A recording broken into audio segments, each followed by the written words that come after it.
the Basie Band, and up there in the brass section, one Frank Hooks, surrounded by Buddy Morrow in this date, Grover Mitchell, and bass trombonist Bill Hughes.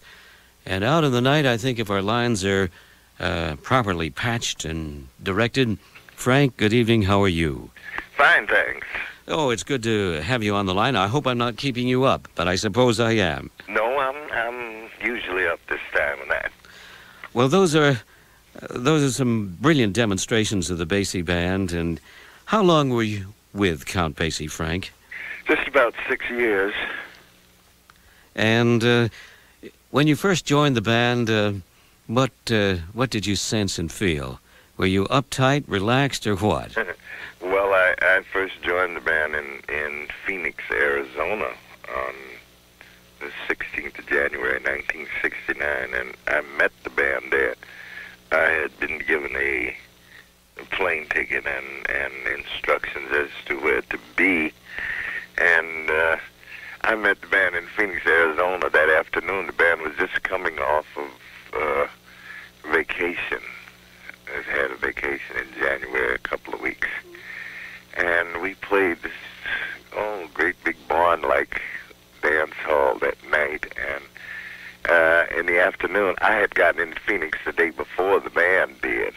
And that afternoon, about 3 o'clock, the band came in. I was at a Ramada hotel where I had been told to meet the band. And I got an opportunity to meet all the fellas, Grover Mitchell and Bill Hughes and Freddie Green and all, Lockjaw Davis, and I was uptight. They had brought my uniforms before I joined the band. They had got my sizes, and they brought my uniforms, and the jacket that they brought me was a little tight, and I remember that Eddie Lockjaw Davis took off his jacket and gave me his jacket, and it fit very well, and that sort of relaxed me. And you could breathe.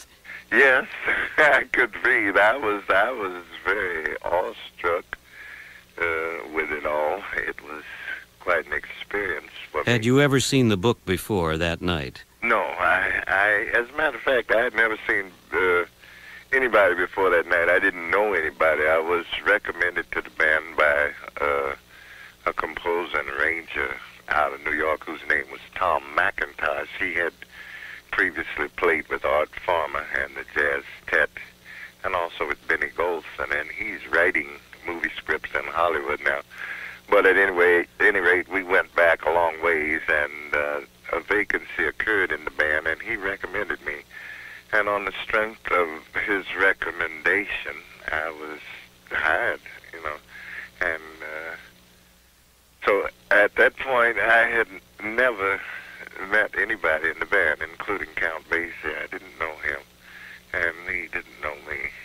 Frank, if you would, stay on the line. Okay. I'd like to talk to you a little bit more about that experience with the Basie Band and invite everybody to sit in and listen to some of these high-voltage arrangements that you recorded under the supervision of one Teddy Reeg with arrangements by Chico Farrell. Okay.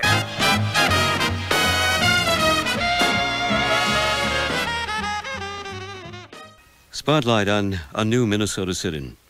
He is Frank Hooks, and he's in the trombone section of this Basie organization that just whipped through on the sunny side of the street. And Frank is on the line with us. Frank, after joining the band in Phoenix, Arizona, and beginning to get accustomed to the whole book and the men and women around you, what would you say about the Basie family? Well, I think the thing that impressed me the most was that the band almost ran itself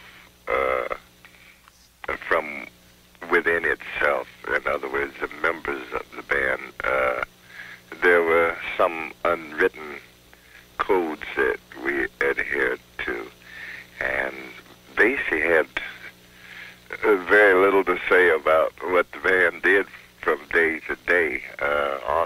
On the stand, it was a different thing. I remember the first night when I joined the band, as I said, we were playing in this one great big barn-like dance hall in Phoenix, Arizona. And I didn't know what to expect. I had never worked with the band. I had seen the band once when I was a little boy, about 12 years old. I had seen the band in Chicago at the Regal Theater. But beyond that, I had no experience even hearing the band except on record. And we set up and tuned up and everything. And when the time came for the job to begin, Basie started doodling on piano. Well, at the time, I thought it was doodling, but what it was an intro. Basie would do this. He would perhaps call a number, and while the band was getting it up, he was doodling, and then he would move into what was the introduction, and he would play an opening for the band, like dum dum bum bum, the regular Basie line, and all of a sudden the band would hit. Well, its first night when the band hit, it almost scared me to death. I had never heard anything so powerful in my life. And so this was my baptism, and it was a baptism of fire, I guarantee you. And there you were, right in the center of that fire. Right. I was sitting there right between Freddie Green and Grover Mitchell. I was the second trombone player. I was doing the jazz work in the trombone section, all the jazz solos. This is what I was brought in to do. And shortly into the job, about 3 or 4 numbers, he was playing something. One of his in a lot of pieces, he would, like some of the blues numbers, he would play outside of the arrangement. He might play 2 or 3 courses of blues with his piano, drum, bass, and guitar, and then he would bring the band in. Well, he was playing, and I was sitting up there sort of in 7th heaven, and he passed the word down through the section for me to, he said, put something in that horn and come out here and play. Well, I think he was thinking in terms of Al Gray, whose place I had taken in the band, and I suppose he wanted a plunger, which I never played anyway. But at any rate, I had a bucket mute, and I put the bucket mute on, and I went out in front of the mic, and I played maybe 5 or 6 courses of blues. It was a C blues, and evidently he was pleased. He didn't send me home. And after I came back into the section, well, then he made the entrance for the band, and we went into the arrangement. Frank Hooks, you're a modest man. Thank you for giving us some of those experiences in the beginning of your career with Basie. Not the beginning of your career, but giving us some insight as to your feelings and your growth with the band and introduction to it. We look forward to hearing you on stand with Brad Bellows at the Triangle Bar next Tuesday night. And thanks much for letting us keep you up late. Thank you very much. I've been talking with Frank Hooks, who plays in the trombone section of this Basie organization.